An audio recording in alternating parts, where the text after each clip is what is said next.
Welcome to my channel, and today we're diving into one of the biggest stories in NASCAR history, the stunning settlement of the federal antitrust case that pitted Michael Jordan's 2311 iRacing and Front Row Motorsports against NASCAR itself.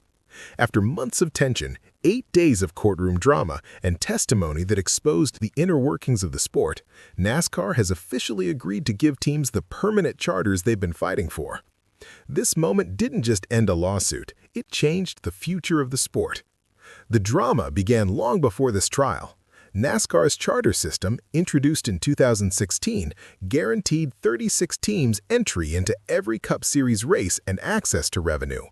But there was one problem: the charters could be revoked. Teams had spent 2 years pushing for permanent security and better revenue distribution, but NASCAR resisted. In September 2024, the sanctioning body presented a take-it-or-leave-it 112-page proposal demanding that teams sign immediately or risk losing everything. 13 organizations signed, many saying they did so with a gun to their head. But 2311 iRacing and Front Row Motorsports stood their ground. They refused and they sued. What followed was one of the most intense trials NASCAR has ever faced. Michael Jordan himself testified that as a newcomer to team ownership, he had the strength and responsibility to challenge NASCAR's system. Expert economists claim the organization owed hundreds of millions in damages and more than $1 billion to teams overall. Meanwhile, internal communications surfaced, showing strained relationships, derogatory remarks, and top team owners pleading for fairness.